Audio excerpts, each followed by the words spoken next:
여호수아 5장 10절부터 12절까지 말씀입니다.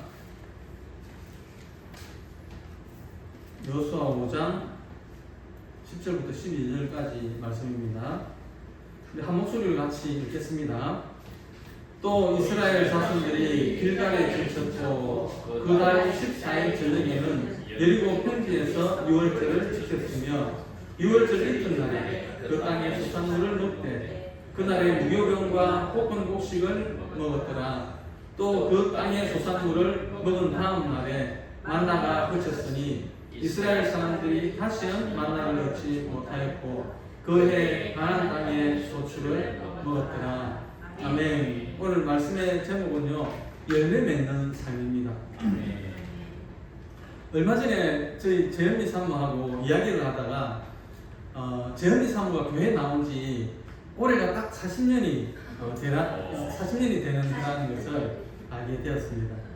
그러니까 저도 모르게 하나님, 이제 40년 광야 생활이 정말로 끝나는 것입니까? 이제 가나안 땅의 그 풍성한 열매를 이제 맛보며 누릴 수 있는 것입니까? 그런 기도가 나오더라고요. 아멘. 개인도 그렇고 국가도 그렇고 살다 보면 인생의 터닝 포인트 혹은 변곡점 같은 때를 만날 때가 있습니다. 갈대아 우르에서 잘 살고 있는 아브라함을 하나님이 부르십니다. 그리고 가나안 땅으로 가라고 합니다. 아브라함에게 이렇게 약속을 하셨죠. 창세기 13장 14절부터 17절까지 말씀입니다. 롯이 아브라함을 떠난 후에 여호와께서 아브라함에게 이르시되 너는 눈을 들어 너 있는 곳에서 북쪽과 남쪽 그리고 동쪽과 서쪽을 바라보라. 보이는 땅을 내가 너와 네 자손에게 주리니 영원히 이르리라. 내가 네 자손이 땅에 티끌 같게 하리니 사람이 땅에 티끌을 너희 전수 있을진데 내 자손도 세리라. 너는 일어나 그 땅을 종과 행으로 두루 다녀오라. 내가 그것을 내게 주리라. 아멘. 이렇게 약속을 하셨어요. 하나님께서 아브라함에게 가나안 땅을 너와 네 자손에게 영원히 주겠다고 약속하셨습니다. 그러면 이삭과 야곱 때부터 가나안 땅에 주인이 되어가지고 살게 하셔야 되는데 그렇게 하지 않았습니다. 하나님은 아브라함의 후손 야곱과 그 자녀들 70명을 애굽으로 들어가게 합니다. 야곱과 그 자녀들이 애굽에 내려간 지 430년, 그리고 요셉의 행적을 모르는 어떤 왕이 나타나가지고 400년을 이스라엘을 노예로 붙잡아서 노예로 부리기 시작합니다. 그러다가 200만 명이 넘는 이제 한 민족이 되어가지고 출애굽을 하게 되죠. 그리고 40년을 광야에서 생활을 하게 됩니다. 풀 한 폭이 없는 그 광야에서 이스라엘 백성들은 하나님이 주시는 그 만나를 먹으며 살았습니다. 하나님께서 뭐 100명, 200명도 아니고 200만이 넘는 그 사람들을 40년 동안 그 광야에서 만나로 먹이신 것은 그것은 기적 중에 기적입니다.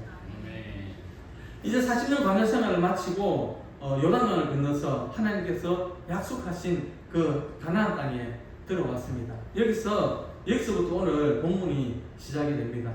우리 5장 12절, 여호수아 5장 12절 같이 한번 보겠습니다. 또 그 땅의 소산물을 먹은 다음 날에 만나가 그쳤으니 이스라엘 사람들이 다시는 만나를 얻지 못하였고 그 해에 가나안 땅의 소출을 먹었더라. 후반절에 보니까 그 해에 가나안 땅의 소출을 먹었더라라고 했습니다. 여기서 그 해란 하나님께서 아브라함에게 이 땅을 주겠다고 약속을 했는데요. 그 약속이 이루어지기 시작한 해입니다. 우리나라는 1948년도에 대한민국 정부가 세워졌죠. 유럽에서는 기독교인들에 대한 박해가 심해지니까 그 청교도인들이 그 박해를 피해가지고 메이플라워를 타고 미국으로 건너왔습니다. 102명이 미 대륙 매사추세츠주 플리머스 해변가에 상륙을 했고 1620년 12월 11일에 미국의 역사의 시작점이 되었습니다. 이스라엘 민족에게 있어서 가장 중요한 해는 바로 가나안 땅에 들어간 바로 그 해입니다. 가나안 땅은 어떤 땅입니까? 하나님께서 아브라함에게 주겠다고 약속한 땅입니다. 젖과 꿀이 흐르는 땅입니다.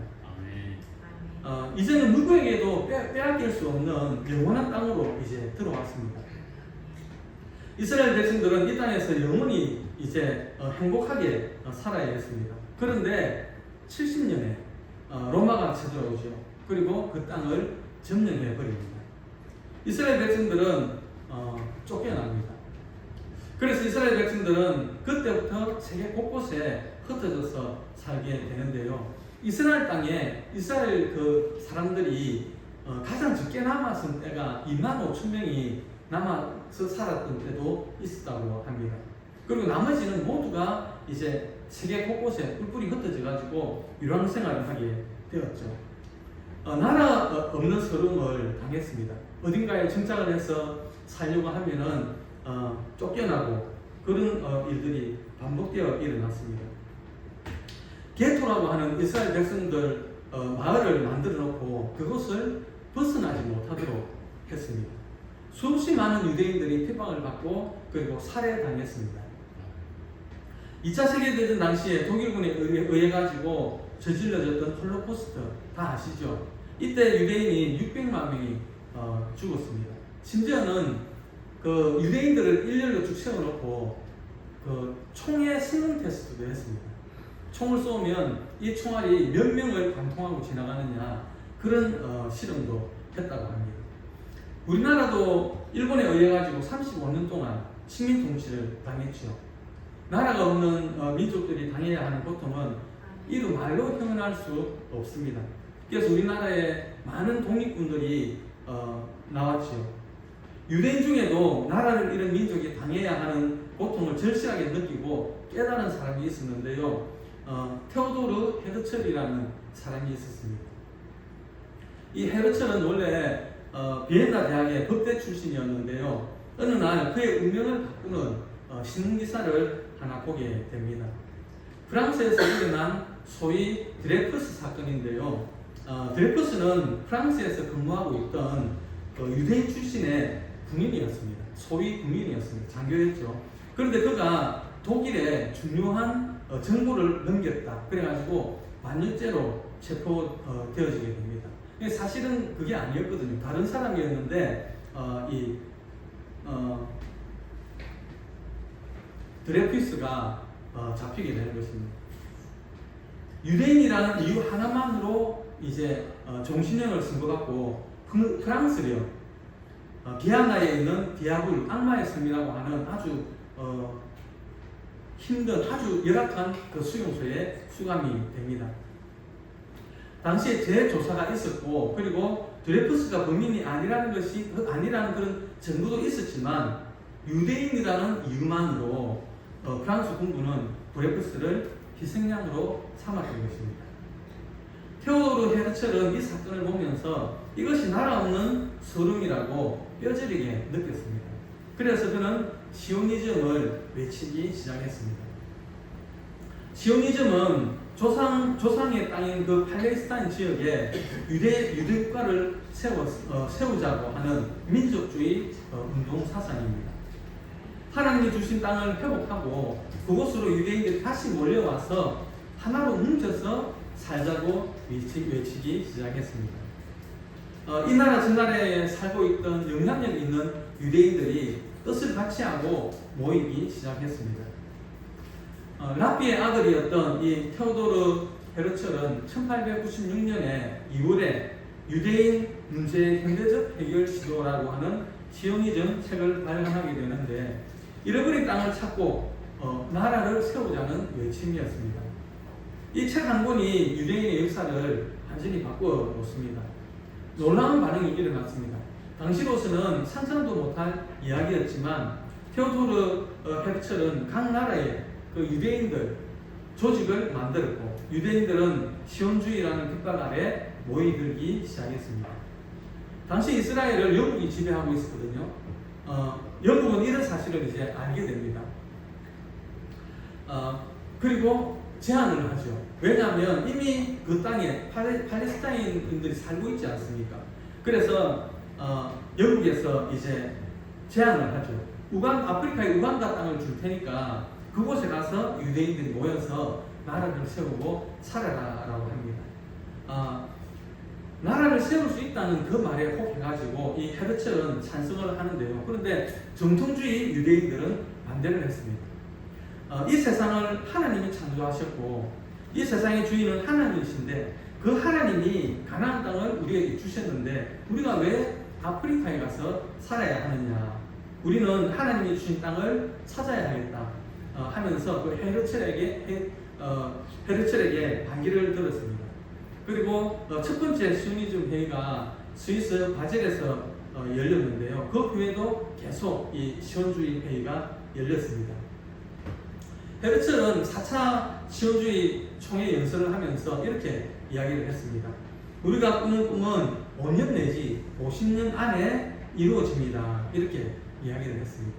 헤르첼은 이 4차 시온주의 회의를 마치고 그 다음 해에 41살의 나이로 세상을 떠납니다. 그런데 정말로 그가 죽은 후에 50년이 채 안 되어가지고 1948년 5월 14일에 그 땅을 찾게 됩니다. 그 해 가나안 땅에서라는 말은 이렇게 살인이 많은 땅에 첫 발을 디딘 해라는 것입니다. 이것은 엄청난 시작입니다. 우리 주사랑교회 성도님들도 이번 한 주간 십자가에 완전히 나를 못 박아버리고 하나님의 거룩한 백성으로 거듭나는 터닝 포인트, 변곡점이 되는 한 주간이 되시기를 주님의 이름으로 축복합니다. 아멘. 여호수아 5장 12절 말씀인데요. 아까 읽었는데 한 번 더 읽어보겠습니다. 또 그 땅의 소산물을 먹은 다음 날에 만나가 그쳤으니 이스라엘 사람들이 다시는 만나를 먹지 못하였고 그의 가나안 땅의 소출을 먹었더라. 아멘.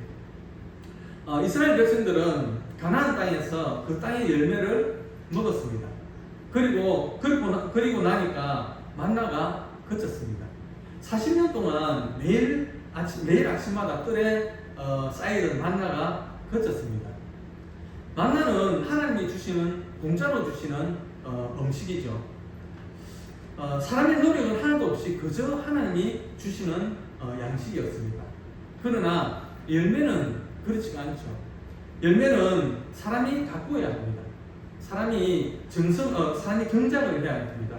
이마에 땀을 흘려야 얻을 수 있는 것이 바로 열매입니다. 사람의 노력이 들어가야 하고 하나님의 축복이 임해야 얻을 수 있는 양식이 바로 열매입니다. 어떻게 보면 가나안 땅에 들어갔어도 계속해서 하나님이 만나를 주시면 더 좋은 것 아닌가 그렇게 생각할 수도 있는데요. 그렇지 않습니다. 공짜가 다 좋은 것이 아닙니다. 무료가 다 좋은 것이 아닙니다.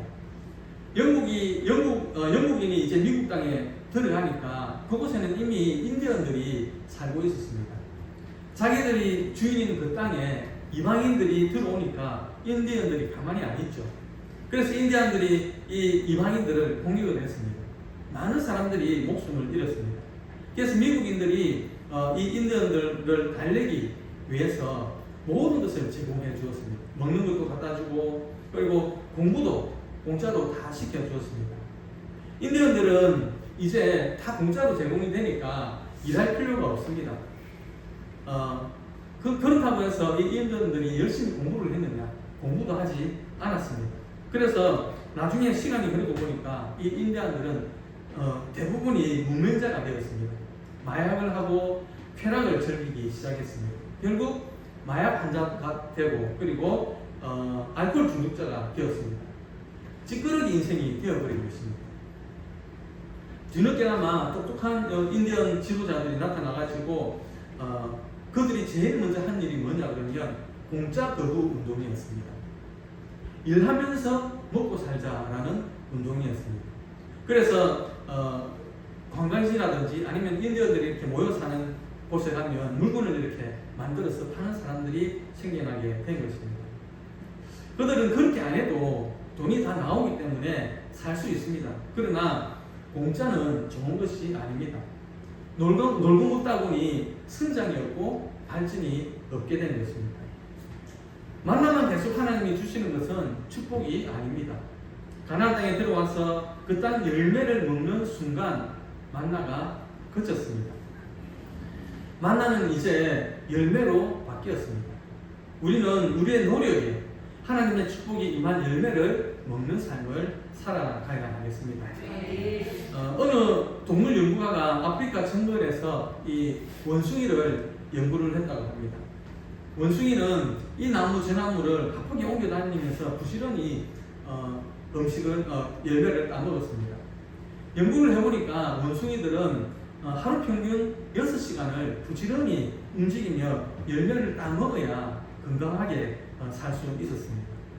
사람들이 그 원숭이를 보려고 몰려들기 시작했습니다. 그러다 보니까 그 지역이 관광지가 되었습니다. 그래서 호텔도 들었었습니다.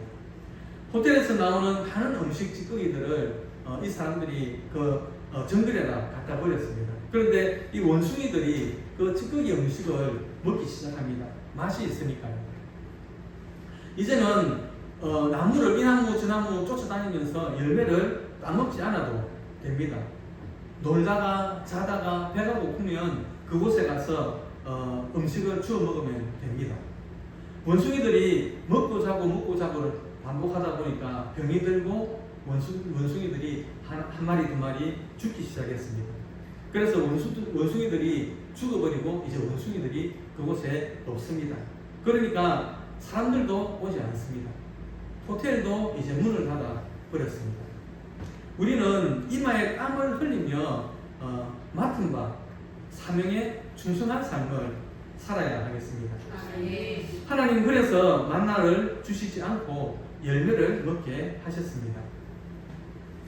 예수님은 4,000년을 준비를 하셨죠. 4,000년을 하늘에서 준비하시다가 때가 이르매 이 땅에 우리를 구원하시려고 오셨습니다.